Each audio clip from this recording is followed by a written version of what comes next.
I need to check the list of used names, then write the story. Names to avoid: Margaret, Claire, Thomas, Ray, Mrs. Harlow, Frederick, Daniel, Donna, Nathan, Lily, Priscilla, Audrey, Beverly, Gerald, Cole, Harriet, Warren, Philip, Mrs. Sutton, Kevin, Joanna, Renee, Nora, Elliot, Cassie, Arthur, Mrs. Certain, Kevin, Joanna, Renee, Nora, Elliot, Cassie, Arthur, Mrs. Rennie. Webb, Marcus, Piper, Boyd, Sylvia, Conrad, Wren, Eleanor, June, Garrison. New names I use: Vivian, narrator 68, Amy, daughter, Dirick, boyfriend, Fillion, Lottie, granddaughter, 9, Helen, Vivian's friend, Sheriff Bates, minor. I chose justice before I even knew what justice was going to cost me. That's the part nobody tells you about. They tell you to trust your gut, to listen to that quiet voice in the back of your mind. What they don't tell you is what happens when trusting your gut means watching someone you love walk toward the edge of a cliff and having to decide, do you shout or do you let them get close enough to see it themselves? I'm 68 years old. I taught second grade for 31 years at Clearwater Elementary in Harrisonburg, Virginia. I know children. I know the difference between a child who is safe and a child who is performing safety because an adult in the room has trained him to. That skill, the one I spent 3 decades building, is what saved my daughter. And it came from the most unexpected place. A folded piece of notebook paper, tucked into the pocket of a 9-year-old girl's cardigan at my own birthday dinner.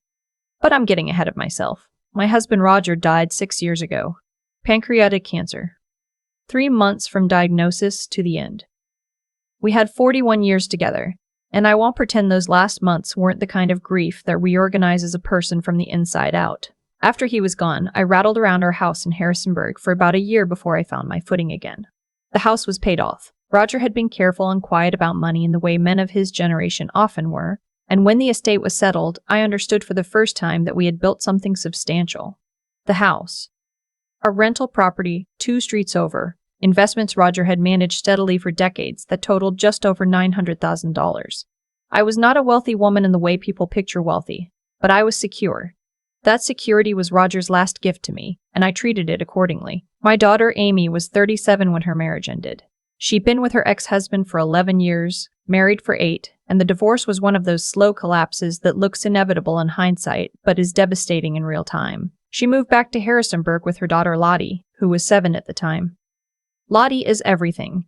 She has Roger's eyes and Amy's stubbornness and a laugh that can fill a whole house. For almost a year and a half, it was just the 3 of us finding a new rhythm. Amy got a position managing a dental practice downtown. Lottie started second grade, coincidentally in the same classroom where I had spent 20 years of my career, which struck me as the kind of small poetry Roger would have appreciated.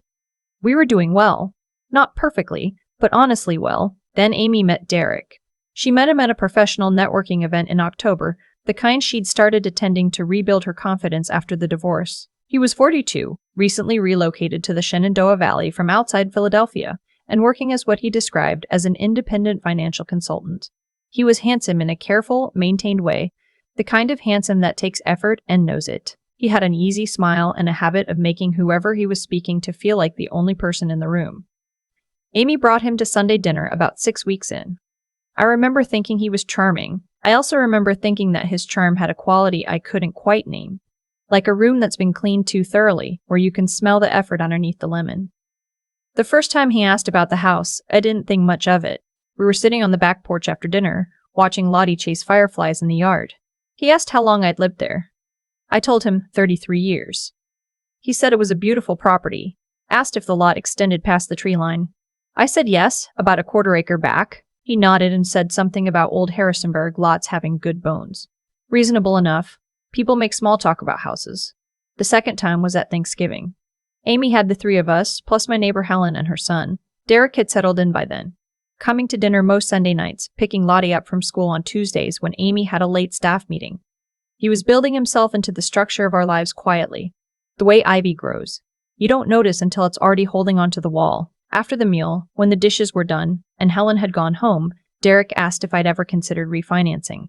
He said rates had shifted and that given the equity in the house, I might be positioned to do something interesting with that capital. I said I was comfortable with things as they were. He smiled and said, of course, just something to think about. I thought about it, but not in the way he intended. I started paying attention differently after that. Not dramatically.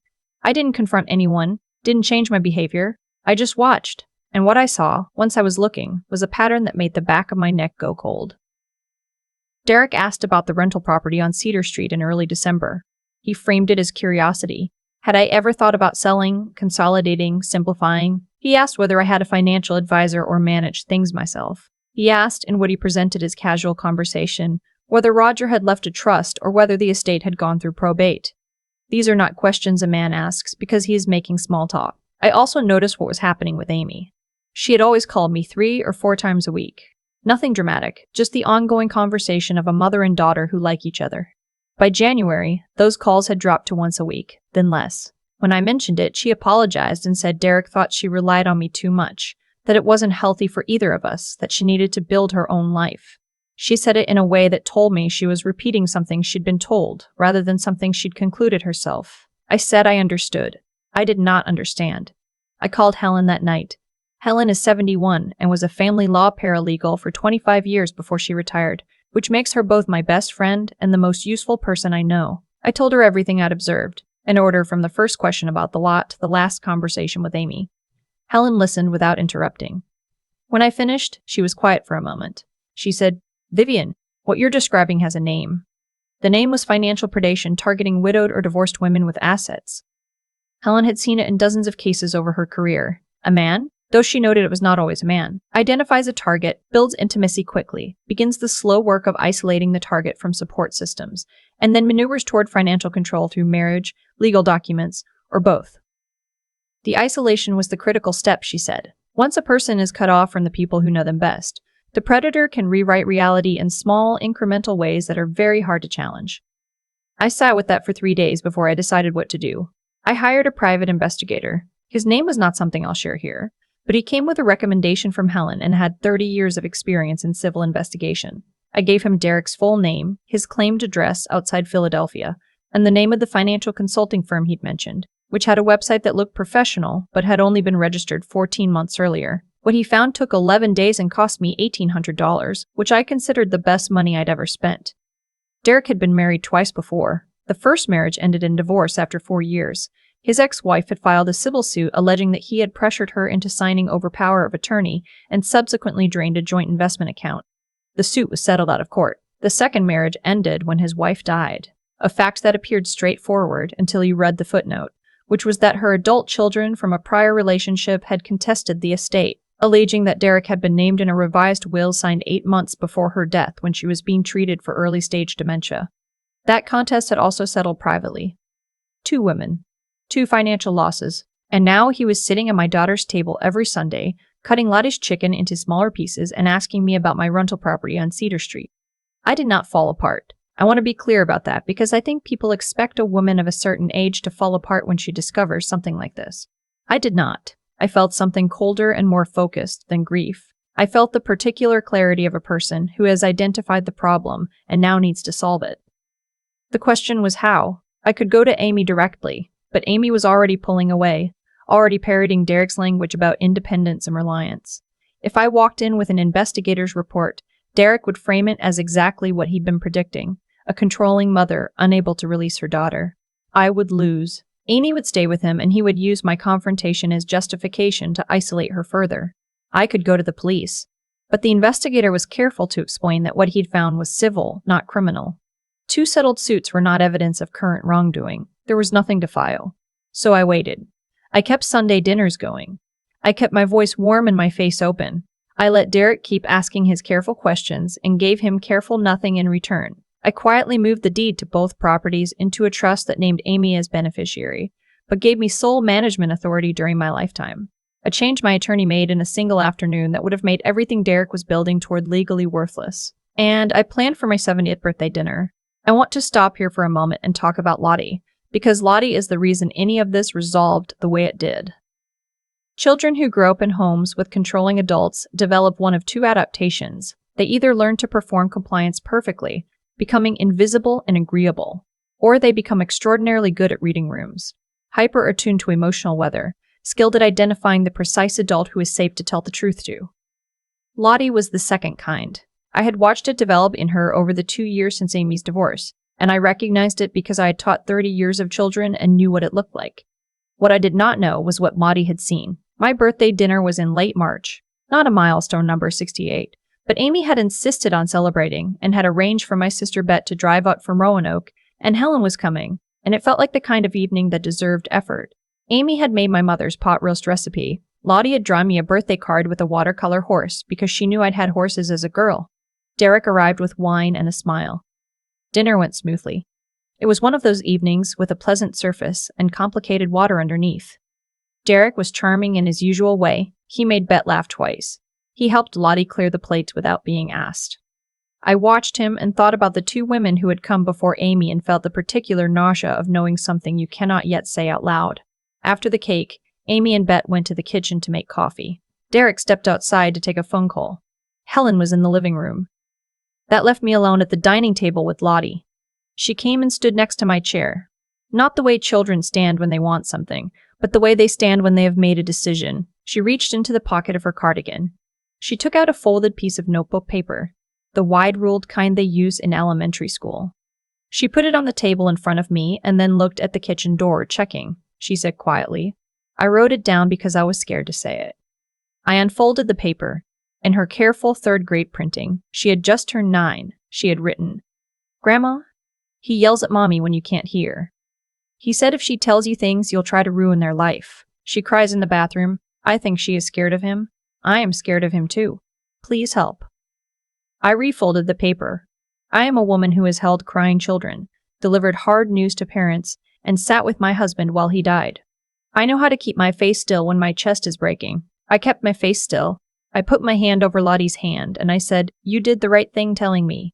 You are so brave. I am going to take care of it, and you are safe. Do you understand? You are safe. Do you understand? You are safe." She nodded. Then she went to the living room to sit with Helen, and I excused myself to the bathroom, and I stood at the sink for 3 minutes until I was certain my voice would be level. Then I made 2 phone calls. The first was to my attorney, who had known me for 20 years and who I reached on her personal cell. I told her what Lottie's note said. She told me what she needed to do. The second was to a detective at the Rockingham County Sheriff's Office, who had been given my name by Helen 3 weeks earlier when I first began to understand how this might end. I had wanted a name in reserve. I used it now. I did not tell Amy that night. I let the evening finish. I let Derek pour the last of the wine and toast to my health, and I smiled at him with every warm thing I had. And I thought about those 2 women in Philadelphia, and I made him a private promise that he would not make a third. The next morning, I called Amy and asked her to come to the house alone, without Derek. She hesitated. I could hear him in the background, asking who was on the phone, and I said, "Amy, it's your mother, please come." She came. I sat her down at the kitchen table where she had done homework as a child, and I put the investigator's report in front of her. I put Lottie's note beside it. I did not say anything for a moment. I let her read. She read the investigator's report slowly. She read Lottie's note and her hands began to shake. I said, "I'm not here to tell you what to do. I'm here to show you what I found, and to tell you that Lottie gave me that note at my birthday dinner last night because she was scared and she trusted me, and I'm telling you because I trust you." Amy did not say anything for a long time. Then she said, "How long have you known?" I told her. I told her about the questions that had started in October, about calling Helen, about the investigator. I told her about moving the properties into the trust, which she had not known about. I told her that her daughter had been carrying this alone and had chosen my birthday dinner to ask for help because she'd been waiting for a moment when Derek was out of the room. Amy cried in a way I had not seen since Roger died.